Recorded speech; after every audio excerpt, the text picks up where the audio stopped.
Trump says Iran has undergone regime change.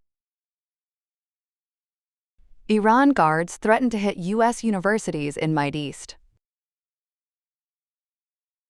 Israel parliament approves death penalty bill for Palestinians convicted of deadly attacks.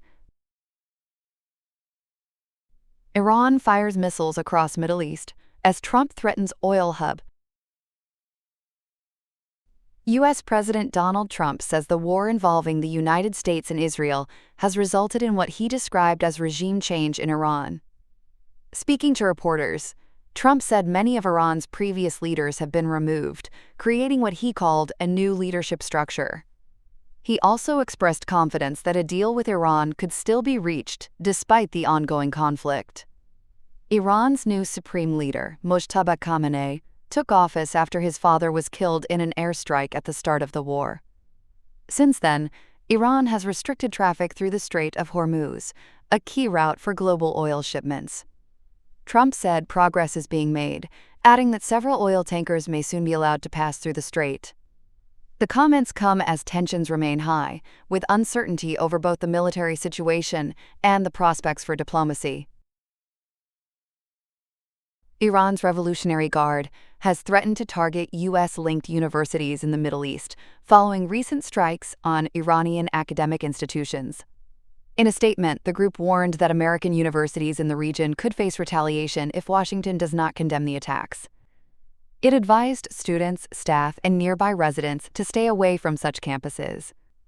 Several U.S. universities operate branches across the Gulf, including in Qatar and the United Arab Emirates. The warning comes after reported strikes in Tehran damaged university buildings, though no casualties were confirmed.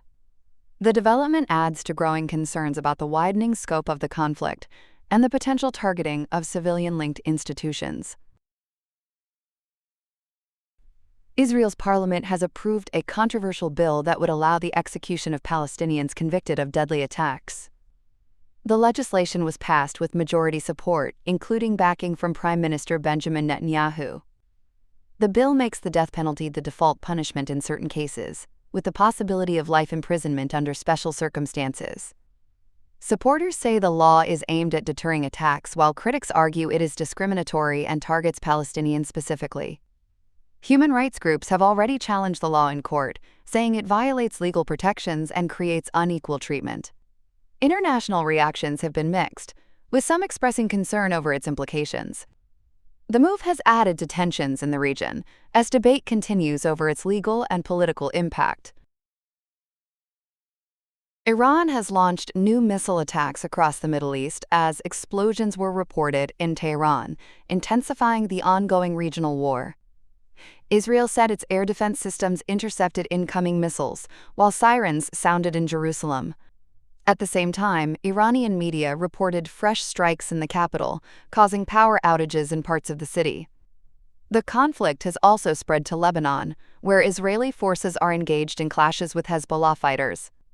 Across the Gulf, Iranian missile attacks targeted multiple countries, with debris injuring civilians and damaging infrastructure. In Dubai, falling debris wounded several people, while a Kuwaiti oil tanker caught fire at port. Saudi Arabia said it intercepted multiple ballistic missiles amid the escalating tensions. U.S. President Donald Trump has warned of further strikes on Iran's key infrastructure if a deal is not reached. Meanwhile, Iran is considering new measures in the Strait of Hormuz, a vital global oil route, raising concerns over energy supplies. Both sides say the war is ongoing, with no clear timeline for an end, as diplomatic efforts continue behind the scenes.